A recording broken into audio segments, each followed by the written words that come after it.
Hi friends, எல்லோரும் எப்படி இருக்கீங்க? இன்னொரு லாங் வீடியோவில் உங்கள் எல்லாரையும் மீட் பண்ணுறதுல ரொம்ப சந்தோஷம்.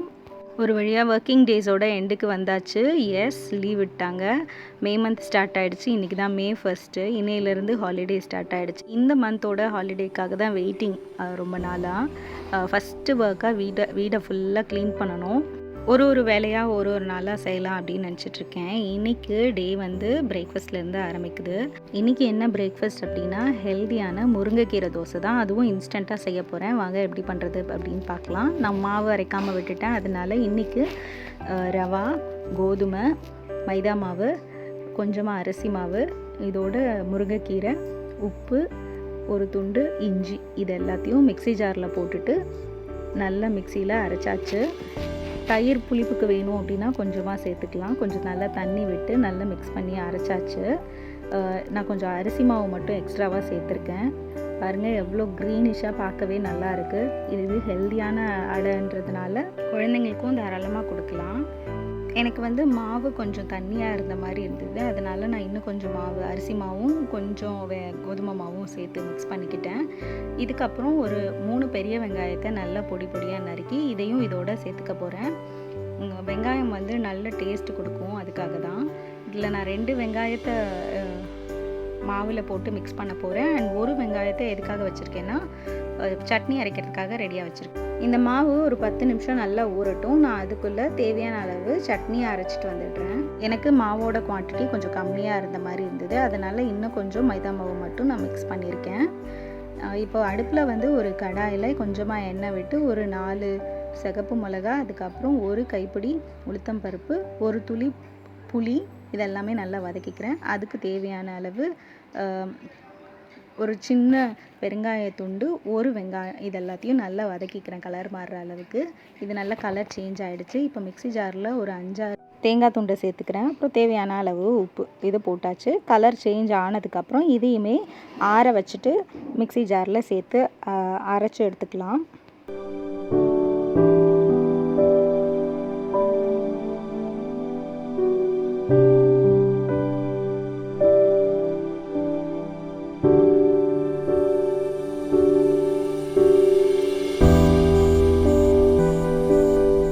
சட்னியை அரைச்சாச்சு. இப்போ இதுக்கு தேவையான தாளிப்பு கொடுக்கறதுக்கு கொஞ்சமாக ஒரு ஸ்பூன் எண்ணெய் விட்டு அதில் கடுகு தாளித்து அதையுமே இதோடு சேர்த்துக்க போகிறேன். சட்னி ரெடி ஆகிடுச்சு. இப்போ தோசை ஊற்ற ஆரம்பிக்கலாம். கல் சூடானதுக்கப்புறம் ஒரு கரண்டி மாவு எடுத்து தோசை ஊற்றுற மாதிரியே கொஞ்சம் ஸ்ப்ரெட் பண்ணி எடுப்போம். ஃபஸ்ட்டு தோசை கொஞ்சம் சொதப்பலாக தான் வந்தது. 2வது தோசை சூப்பராக இருந்தது. அந்த பிரேக்ஃபாஸ்ட் ரொம்ப நல்லா இருந்தது. ஹெல்த்தியான பிரேக்ஃபாஸ்ட்டும். நீங்களும் ட்ரை பண்ணி பார்த்துட்டு எப்படி இருக்குது அப்படின்னு சொல்லுங்கள். தோசை மாவு அரைக்காத அன்றைக்கி இன்ஸ்டண்ட்டாக செய்யணும், அதுவும் ஹெல்த்தியானதாக இருக்கணும் அப்படின்னா அது ஒரு நல்ல சாய்ஸு. ட்ரை பண்ணி பார்த்துட்டு எப்படி இருக்குது அப்படின்னு சொல்லுங்கள். பிரேக்ஃபாஸ்ட் முடிச்சுட்டு நல்லா ரெஸ்ட் எடுத்தாச்சு. ஆஃப்டர்நூன் ஒரு படம் பார்த்துட்டு அப்படியே ரெஸ்ட் எடுத்துகிட்டு அதுக்கப்புறம் தான் லஞ்ச் ஆரம்பிக்க போகிறேன். இன்றைக்கி லஞ்ச் பண்ணுறதுக்கு ஒரு சில பொருட்கள் இல்லாமல் இருந்தது. இது வரைக்கும் ஆன்லைனில் நான் ஆர்டர் பண்ணது கிடையாது. இன்றைக்கி தான் ஃபஸ்ட் டைம் பண்ண போகிறேன். பிளிங்கிட்டில் பண்ண போகிறேன். என்னென்ன ஆர்டர் பண்ணியிருந்தேன் அப்படின்னா சோளம், கொஞ்சமாக சின்ன வெங்காயம், அதுக்கப்புறம் பச்சை மிளகா, கொஞ்சம் தக்காளி, தயிர் பாக்கெட்டு, தேங்காய், இது மட்டும்தான் ஆர்டர் போட்டிருந்தேன். பேக்கிங்லாம் ரொம்ப பக்காவாக இருந்தது. ரொம்ப நல்லா இருந்தது. அவங்க ஆர்டர் பண்ணி ஒரு 15-20 நிமிஷத்துலேயே டெலிவரி கொடுத்துட்டாங்க. ஃபஸ்ட்டு நான் சோளத்தை தான் உரிச்சிட்ருக்கேன். இன்றைக்கி என்ன லன்ச் பண்ண போகிறோம் அப்படின்னா வெஜிடபிள் புலாவும் அதுக்கு சைடிஷ்ஷாக காலிஃப்ளவர் குருமா, இது தான் பண்ண போகிறேன். மைல்டாக தான் நான் புலாவ் பண்ண போகிறேன். நான் ஃபஸ்ட்டு தேவையான பொருட்கள் எல்லாத்தையும் ரெடியாக எடுத்து வச்சிட்டேன். ஃபஸ்ட்டு சோளத்தெல்லாம் உரிச்சாச்சு. பச்சை மிளகாய் நல்லா கழுவியாச்சு. அதே மாதிரி கேரட்டையும் தோல் செத்தி வச்சாச்சு. வெங்காயம் நான் வந்து இந்த டிஷ்ஷுக்கு ரொம்ப கம்மியாக தான் போட போகிறேன். ஒரு 3-4 வெங்காயம் மட்டும்தான் சேர்த்துக்கிறேன். அதுக்கப்புறம் தக்காளி வந்து 1. சைடிஷ்க்கு தான் நான் வெங்காயம் கொஞ்சம் அதிகமாக சேர்த்துக்கலாம் அப்படின்ட்டு இருக்கேன். இப்போ கேரட்டை மட்டும் கொஞ்சம் குட்டி குட்டியாக கட் பண்ணிடலாம். பீன்ஸ் இல்லை, அதனால் நான் பீன்ஸ் போடலை. ஸோ கேரட்டு, காலிஃப்ளவர், கார்ன், இதை வச்சு தான் இன்றைக்கி நான் புலாவ் பண்ண போகிறேன். இப்போ கேரட்டை நறுக்கியாச்சு. அதுக்கப்புறம் தக்காளியையும் ஒரு 4 நறுக்கிட்டு அதை 2 நறுக்க போகிறோம். ஸோ 8 தான் நறுக்க போகிறோம். ரொம்ப இது வந்து மசிஞ்சிடக்கூடாது. அதனால் ஒரே ஒரு தக்காளி மட்டும்தான் எடுத்திருக்கேன். ஸோ இப்போ நான் அடுப்பில் குக்கர் வச்சுட்டேன். குக்கரில் டைரெக்டாக ஒரு 2 ஸ்பூன் அளவு நெய் விட்டுட்டு கொஞ்சமாக கடுகு போட்டாச்சு. நான் யூஸ்வலாக புலாவ் செய்யும்போது பிரிஞ்சி இலை, பட்டை, கிராம்பு இதெல்லாம் போடுவேன். நவி எதுவுமே வேண்டாம், இன்றைக்கி வெறுசாக பண்ணால் போதும், இது எதுவுமே போடக்கூடாது மசாலா பொருள் அப்படின்னு சொல்லிட்டா. அதனால் அது எதுவுமே போடல, வெறும் கடுகு மட்டும் தாளிச்சிட்டு வெங்காயம், பச்சை மிளகாயை தாளிச்சிட்டு அதுக்கப்புறம் அந்த தக்காளியை போட்டாச்சு. அதுக்கப்புறம் கேரட்டு, தோல் உரித்து ரெடியாக வச்சுருந்த கார்ன் இது எல்லாத்தையுமே போட்டாச்சு. இது எல்லாமே லைட்டாக வதங்குற கேப்பில் காலிஃப்ளவரையும் நான் எடுத்துட்டேன். 2 துண்டு மட்டும்தான் காலிஃப்ளவர் போட போகிறேன். இப்போ இது நல்லா கொஞ்சம் ஃப்ரை ஆனதுக்கப்புறம் பட்டாணி இப்போ தான் ஊற வச்சேன், ஒரு 1/2 மணி நேரம் தான் இருக்கும். அதையும் இதில் போட்டுட்டு தேவையான அளவு உப்பு போட்டு தண்ணி ஊற்றி இதை வந்து நான் தண்ணி கொதிச்சதுக்கப்புறம் அரிசியையும் போட்டு குக்கரை மூடியாச்சு.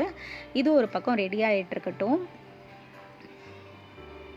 ஸோ நல்லா தண்ணி கொதிச்சிச்சு, அரிசியையும் போட்டாச்சு. இப்போ குக்கரை மூடி விசில் போட்டுடலாம். இது ரெடி ஆகிட்டுருக்கட்டும். அதுக்கப்புறம் நான் வந்து சைடிஷ்க்கு தேவையான காலிஃப்ளவரை ரெடி பண்ணிகிட்ருக்கேன். சைடிஷ்ஷுமே கொஞ்சமாக தான் பண்ண போகிறேன், அதனால் ஒரு 2 சின்ன பூ மட்டும்தான் எடுத்திருக்கேன். அதை மட்டும் க்ளீன் பண்ணிவிட்டு வெங்காயம் ஒரு 4-5 பல், ஒரு தக்காளி இதை கட் பண்ணியாச்சு. தேங்காய் அரைச்சி ஊற்றணும், அதனால் தேங்காவையும் உடச்சி ரெடியாக வச்சாச்சு. இப்போ எல்லாமே ரெடியாக இருக்குது. தேங்காவை திருகுனா லேட் ஆகும் அப்படின்றதுனால ஒரு 4 பல்லை மட்டும் ரெடியாக கத்தியால் கீறி மிக்ஸி ஜாரில் போட்டாச்சு. குக்கர் ரெடி ஆகிட்டுருக்கு. அதுக்குள்ளே நம்ம தேவையான மசாலாவை அரைச்சிடலாம். மிக்ஸி ஜாரில் கொஞ்சமாக சோம்பு, தேங்காய், முந்திரி பருப்பு இதை மட்டும் கொஞ்சம் அரைச்சி எடுத்துட்டேன். முந்திரி பருப்பு நான் 1 இல்லை 2 பல் தான் போட்டேன்.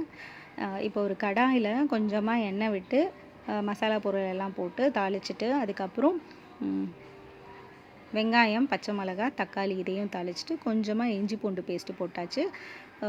காய்கறிகள் மீதி வச்சுருந்ததையும் இதில் போட்டு இதை கொஞ்சம் நல்லா வதக்கிட்டு இது கொஞ்சம் கலர் சேஞ்ச் ஆனதுக்கப்புறம் இதில் தண்ணி விட்டுடலாம். அதுக்குள்ளே அரைச்சி வச்ச பொருளும் ரெடி ஆகிடுச்சு. இதில் என்னென்ன சேர்க்க போகிறேன் அப்படின்னா கொஞ்சமாக ரெட் சில்லி பவுடர், அதுக்கப்புறம் கரம் மசாலா, காரத்துக்காக ரெட் சில்லி பவுடர் போட்டாச்சு. அதே மாதிரி காஷ்மீரி சில்லி பவுடரும் போட்டேன். உப்பு ஆல்ரெடி காயிலேயே போட்டாச்சு. இப்போ இந்த தண்ணி நல்லா கொதிச்சிட்ருக்கு. கொஞ்சமாக உப்பு போட்டு மஞ்சத்தூள் போட்டு இப்போ அரைச்சி வச்சுருக்கிறதையும் எடுத்து இதில் ஊற்ற போகிறேன். அதுக்குள்ளே சாதம் எந்த அளவு வெந்திருக்கு அப்படின்னு எடுத்து பார்ப்போம். சூப்பராகவே ரெடியாக இருக்குது. இங்கே பாருங்கள் எவ்வளோ நல்லா வந்திருக்கு இன்றைக்கி புலாவ் அப்படின்ட்டு. நான் அடுப்பில் கொஞ்சமாக தண்ணி விட்டு இது நல்லா கொதிக்கட்டும், காயெல்லாம் வேகட்டும் அப்படின்னு மூடி வச்சுருந்தேன். ஒரு 10 நிமிஷம் கழித்து இதெல்லாம் வெந்துருச்சு. இப்போ அரைச்சி வச்சுருந்த மசாலா எல்லாத்தையும் இதில் போட்டு இதை மிக்ஸ் பண்ணிடுவோம். இதில் நான் பொட்டுக்கடலை போட மறந்துட்டேன், அதனால் அதை மறுபடியும் தனியாக போட்டு பொட்டுக்கடலையை அரைச்சி இதில் ஊற்றிருந்தேன். கிரேவி வந்து இன்றைக்கி ரொம்ப சூப்பராகவே வந்திருந்தது. இங்கே பாருங்கள், கடையில் வாங்குற மாதிரியே அப்படியே இருந்தது. சூப்பரான கிரேவி ரெடி ஆகிடுச்சு.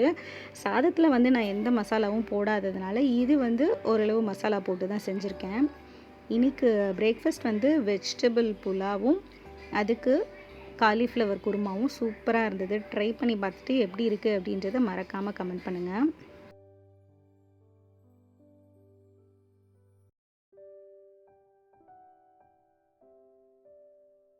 லன்ச் முடிச்சுட்டு கொஞ்சம் நேரம் ரெஸ்ட் எடுத்தாச்சு. ஈவினிங் ஆகிடுச்சு. இன்றைக்கி நாங்கள் வந்து வெளியில் தான் போகிறதுக்கு ரெடியாக இருக்கோம். வெளியில் கிளம்புறதுக்கு முன்னாடி விளக்கேற்றி சாமி கும்பிட்டுட்டு அதுக்கப்புறமா கிளம்புவோம் அப்படின்ட்டு ரெடி ஆகிட்ருக்கோம்.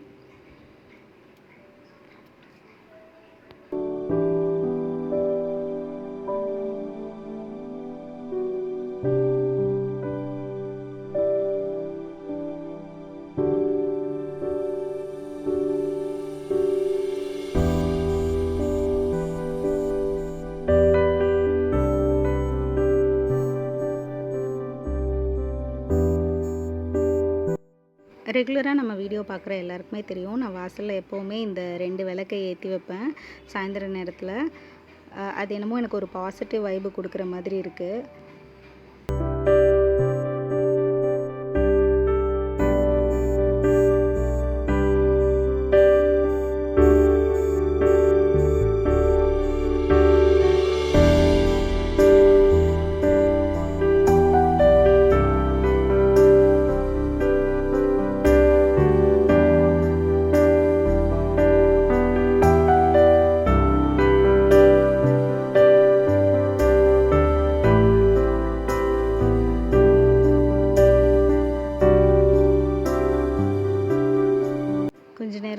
பாட்டெல்லாம் பாடிட்டு அப்படியே வெளியில் கிளம்பியாச்சு. அதோட வீடியோவோட எண்டுக்கும் வந்தாச்சு.